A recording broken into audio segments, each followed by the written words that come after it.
Assalamualaikum warahmatullahi wabarakatuh. Selamat siang kepada yang terhormat Ibu Destria SDMSC selaku dosen pembimbing di kelas DTS-TSA yang diadakan oleh Mikromentor. Pada kesempatan kali ini, saya Anissa Rosa Aulia dengan NIM 170562167 akan mempresentasikan tahapan-tahapan funneling beserta contohnya masing-masing.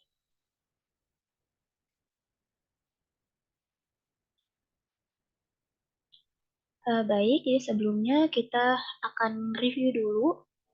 Kalau funneling itu ada beberapa tahap, yaitu ada 7 tahap.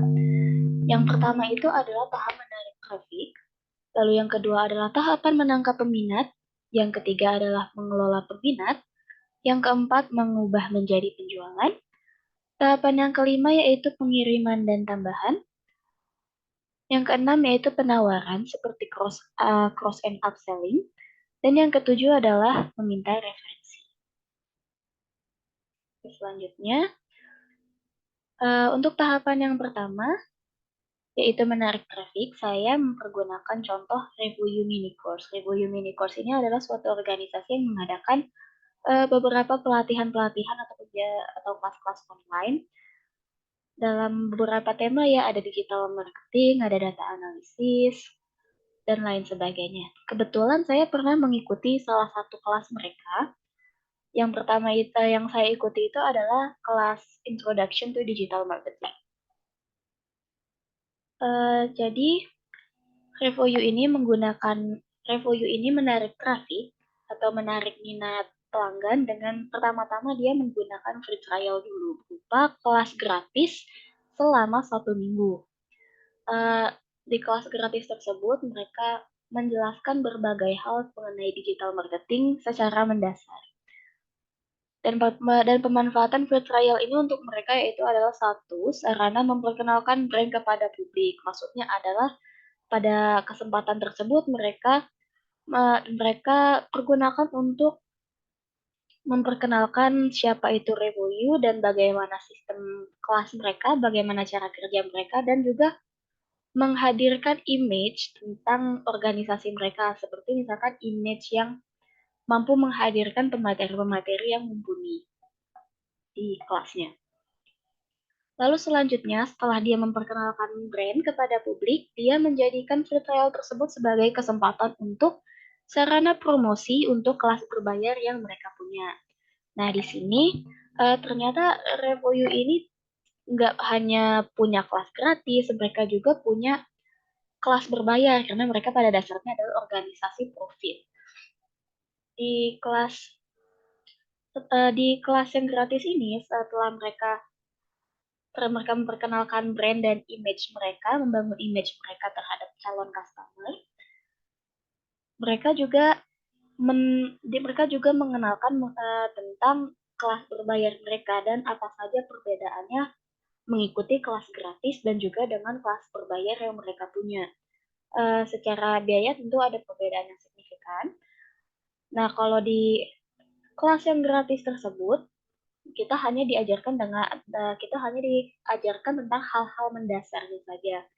Lalu bagaimana untuk yang ingin menekuni lebih lanjut atau ingin mempelajari lebih detail dan mendapat benefit-benefit lain yang mereka tawarkan, itu akan diarahkan untuk mengikuti kelas berbayarnya. Otomatis dari 2 poin tersebut, ini adalah sarana penumbuh minat peserta agar tertarik untuk mengikuti kelas berbayarnya. Nah, setelah tidak hanya menggunakan free trial, mereka juga mempergunakan diskon khusus untuk kelas berbayar mereka yang hanya dipublikasikan, disosialisasikan di kelas gratis tersebut. Jadi di kelas gratis tersebut mereka selain mengadakan kelas, mereka juga mengadakan beberapa tes untuk kita sebagai audiens, sebagai pesertanya.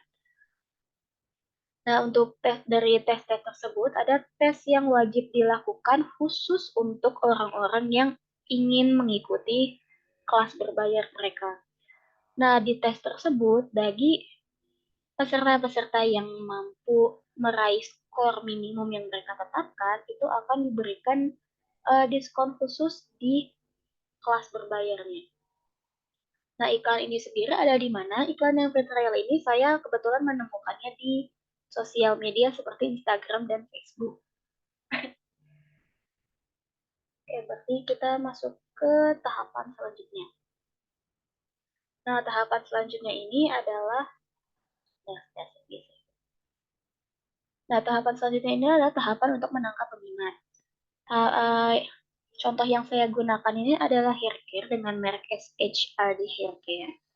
Yang kebetulan waktu itu iklannya saya temukan di Instagram. SHRD ini mempergunakan fitur customer service untuk menangkap peminat, tepatnya melalui DM Instagram, yang fungsinya untuk menjawab setiap pertanyaan pelanggan atau calon pelanggan yang ingin mengetahui informasi terkait produk yang mereka jual. Kebetulan waktu itu saya menanyakan mengenai detail produk seperti harganya berapa, karena kebetulan di katalog di post iklannya itu tidak diterangkan harganya berapa. Jadi di sini setelah saya menanyakan harga, fitur customer service ini dengan sigap langsung mengirim direct message ke saya yang berbunyi seperti ini. Dia memperkenalkan diri sebagai halo Kak, aku Michi, hair consultant yang siap bantuin hari ini. Di sini mereka menjawab pertanyaan saya berupa berapa harga produk. Di sini dia menjelaskan harga produknya sekian, sekian, dan sekian. Nah, selain menjelaskan mengenai detail produk, fitur customer service-nya juga mengadakan layanan untuk konsultasi mengenai masalah rambut dan bagaimana cara penanganannya menggunakan produk mereka. Di sini dia menanyakan masalah rambut kakak apa nih kak, rontok, kering, kusut, atau mengembang. Dan ini kebetulan belum saya balas. Kalau misalkan saya balas masalahnya begini-begini, biasanya mereka akan merekomendasikan produk yang mana yang lebih cocok untuk masalah yang saya alami. Ya, kurang lebih begitu. Oke, lanjut. Tahapan selanjutnya ini saya menggabungkan tahapan untuk ketiga dan keempat. Yang ketiga itu adalah mengelola peminat. Tahapan keempatnya adalah mengubah menjadi penjualan. Untuk mengelola peminat, Zoom meeting, saya menggunakan contohnya adalah Zoom meeting. Dia menggunakan bulk email atau email secara massal. Biasanya ini digunakan dengan program-program tertentu. Dia mengirim email ke saya karena saya juga merupakan salah satu pengguna Zoom sebagai mahasiswa. Dia melakukan penawaran dalam bentuk bulk email. Di sini dia menawarkan pertama ada diskon kalau saya mau nge-upgrade waktu itu juga. Dan dia juga menawarkan, ini ketutupan tidak ya? Saya kurang tahu, saya tutup dulu video saya ya. Nah, di sini dia menawarkan kelebihan dan keutamaan dari produk berbayar yang mereka tawarkan. Jadi seperti yang kita ketahui, Zoom itu memiliki layanan gratisnya, layanan yang tidak berbayar, dan memiliki layanan pro yang berbayar. Di sini mereka melampirkan apa sih bedanya Zoom yang gratis sama Zoom yang berbayar. Nah, yang basic ini yang gratis, yang pro ini yang berbayar. Mereka jabarkan kalau ternyata, misalkan salah satunya ini, kalau yang gratis itu ada limitationnya, ada batasannya untuk mengadakan meeting. Kalau yang berbayar tidak ada. Terus juga dia bisa uh, hold lebih banyak partisipan. Kalau yang basic itu cuma 100, kalau yang pro itu bisa lebih dari 100 dan lain-lain sebagainya. Nah, lalu bagaimana dia mengubah ini menjadi penjualannya itu dengan menyelipkan, ini tombolnya kelihatan tidak ya? Nah, bagaimana mereka mengubah ini menjadi penjualan, yaitu mereka menyelipkan tombol di bawah get offer, yaitu yang mana bisa diklik, dan kalau kita klik, uh, tombol tersebut akan mengarahkan customer langsung untuk melakukan transaksi. Jadi waktu itu saya klik dan tombol itu mengarahkan saya ke website Zoom, di mana saya bisa melakukan transaksi di sana untuk membeli Zoom Pro mereka. Oke, selanjutnya. Selanjutnya ini adalah tahapan yang kelima ya kalau tidak salah, yaitu adalah pengiriman dan tambahan. Pengiriman dan tambahan ini saya mengambil contoh dari Emoji Group. Emoji Group ini menjual produk-produk kecantikan seperti masker wajah, lalu produk terbarunya itu kalau tidak salah ada scrub badan. Nah, waktu itu saya nge-purchase produk yang masker wajah yang dikala waktu itu mereka masih baru usahanya.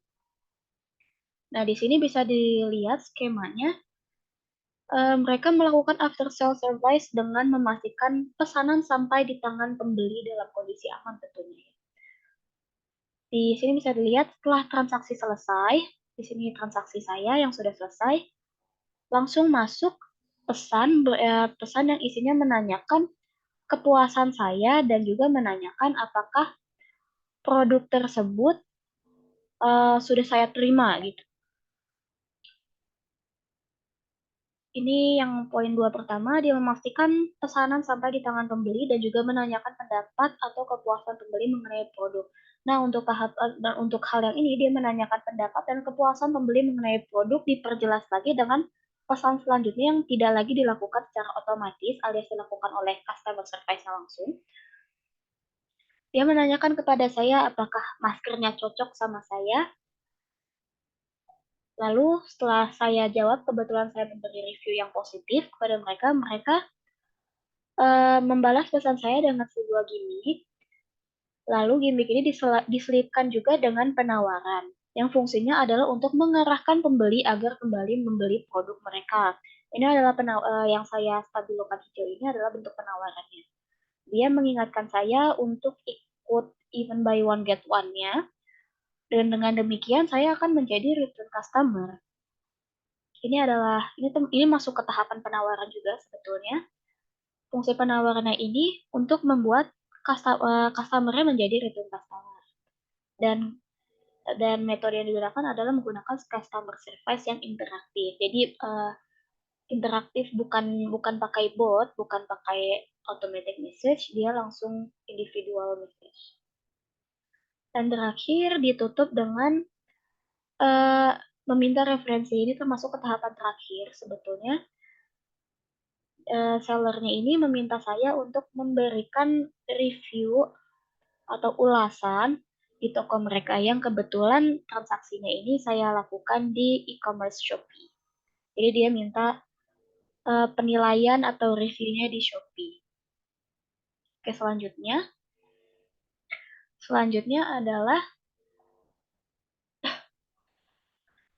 adalah tahapan untuk penawaran. Nah, untuk penawaran ini saya mengambil contoh untuk cross selling dengan menggunakan merek Studio Tropic.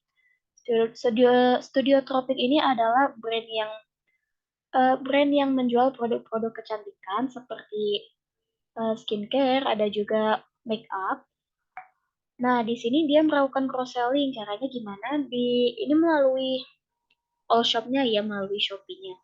Nah, kalau cross selling di penjualan offline itu sering kita temukan di swalayan ketika si pembeli sudah sampai kasir dan berinteraksi dengan kasir. Kasir sambil mengecek harga dari barang-barang yang dia beli customer, biasanya dia menawarkan sekalian item lainnya kah, sekalian item A, sekalian item B. Kalau di soal lain itu biasanya kita ditawarin pulsa mungkin ya, atau yang lagi bundle di promoin di kasirnya. Nah, kalau ini secara online, yang saya temukan adalah ini. Jadi si Studio Tropic ini salah satu produknya adalah uh, spray buat muka. Spray buat muka itu terdiri dari dua jenis produk. Produk yang pertama itu adalah untuk primer, dan produk yang satunya lagi adalah untuk setting spray. Nah, yang primer itu fungsinya untuk disemprotkan sebelum kita pakai riasan, supaya riasannya hasilnya lebih bagus. Sementara yang setting spray-nya itu adalah untuk mengawetkan make up. Nah, di sini jadi itu adalah dua jenis produk yang saling berkaitan dan juga saling melengkapi tentunya. Nah, si Studio Tropic ini melakukan cross-selling dengan menawarkan kombinasi dua jenis produk yang saling melengkapi. Si primer spray-nya sama setting spray-nya. Di toko mereka juga menjual dua jenis spray ini secara terpisah, tapi mereka juga menjualnya dalam satu paket seperti ini dan tentunya juga dengan harga yang lebih murah. Di sini dia melakukan cross-selling dengan menawarkan kombinasi dua jenis produk yang saling melengkapi dan saling keterkaitan dalam bentuk satu paket sekaligus dalam berbagai varian. Ini ada 6 varian ya, dan 6 kombinasi. Tujuannya apa? Tujuannya yaitu untuk meningkatkan kuantitas penjualan mereka. Oke, yang terakhir ini tadi sebenarnya sudah sempat muncul. Ini masih yang emoji group tadi, di mana si sellernya pada akhirnya meminta referensi setelah dia menanyakan kepuasan pelanggan setelah transaksinya selesai. Di sini si sellernya atau pelaku usahanya meminta ulasan di e-commerce kepada pelanggan melalui pesan langsung. Baik, sekian presentasi dari saya. Kurang lebihnya mohon maaf, semoga dapat dipahami dan dapat bermanfaat. Terima kasih telah menonton. Wassalamualaikum warahmatullahi wabarakatuh.